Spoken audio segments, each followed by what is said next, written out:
I want to talk about the notion of when people say, and I've heard this my whole life, so it's probably a belief, but I still incorporate it into my daily experience of, well, if this job, I didn't get this job, or I didn't get this house that I want to move into, that it wasn't, quote unquote, it wasn't meant to be, and that there is something bigger and better coming. We would say it in different words. We would say, I didn't rendezvous with it.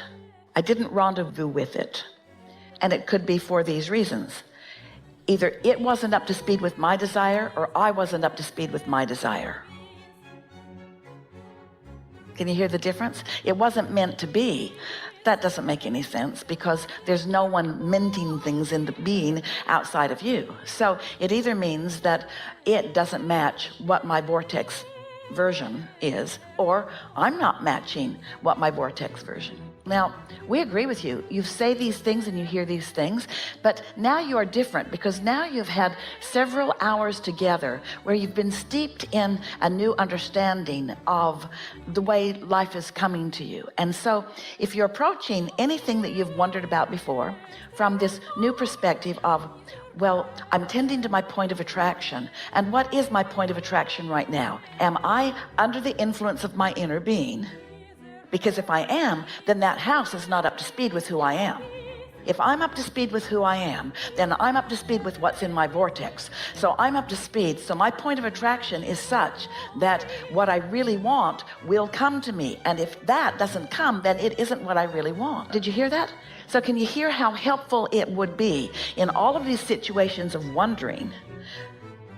Can you hear how helpful it would be to be pretty good at acknowledging, what influence am I under right now? Am I under the influence of source, or am I under the influence of not liking where I live?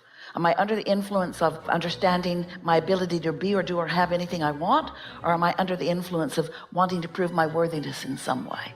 As you play with this on big and small subjects, on a variety of different topics, you'll get really good at knowing what influence you're under. Have you ever been in a situation where you said about the room full of people, or about a particular person that you are interacting with, that person brings the best out in me? I'm more lively, I'm more clever, I'm more fun, I'm less inhibited. I feel better when I'm with that. Well, that's what it feels like to be under the influence of source. I'm just at my best. I feel security, not insecurity. Or I feel confidence, not lack of confidence. I feel exhilarated, not lethargic. Or I feel stable, not unstable. You see?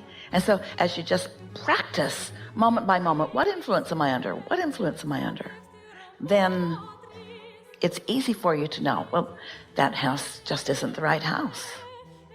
As I go through this process, and we'll use the house example, if I see something that I like, that's just a representation, but I know...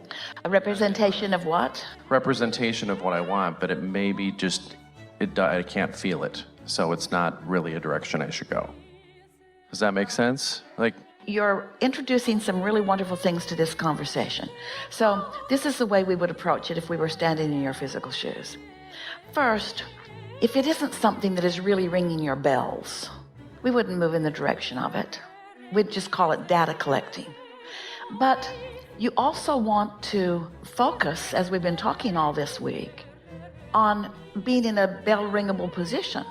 If you're not in a position where you can hear your bells ringing, then you're not going to hear your bells ringing. And so sometimes bells are ringing and you don't hear it, and sometimes the wrong bells are ringing, so to speak. So it's necessary to know how you feel. And so this is how we would approach it. That was a little hard to hear. We're going to make it clearer for you.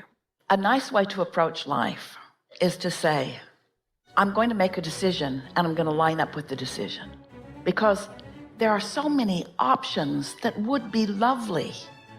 But in human experience, I want to find the very best option. And I'm afraid if I pick an option that's not the very best option, then I will prevent myself from having the very best option. What if I pick something lesser than what I really want? And if we were standing in your physical shoes, that's not the way we would approach it. If we've practiced knowing what it feels like for bells to ring, and our bells are ringing a little bit, we would make a decision to line up with that, because you can be in a position later where something else and something else and something else. There's nothing that is the end of your ability to attract. And so there's a sort of limitation that you're imposing unnecessarily that goes something like, I've got to make the right decision, because you really can't make the wrong decision, because any decision that you make, if you decide to line up with it, you're going to have inner being help. And since you never get it done, then is there any problem with it just getting better and better and better and better and better and better and better and better and better? Do you ever stand back and regret having been 4? Oh, I'm embarrassed that I was 4. I didn't know very much then. Or 5. Not much more then either. Enjoy your evolution through your attraction, through your steady, never-ending attraction.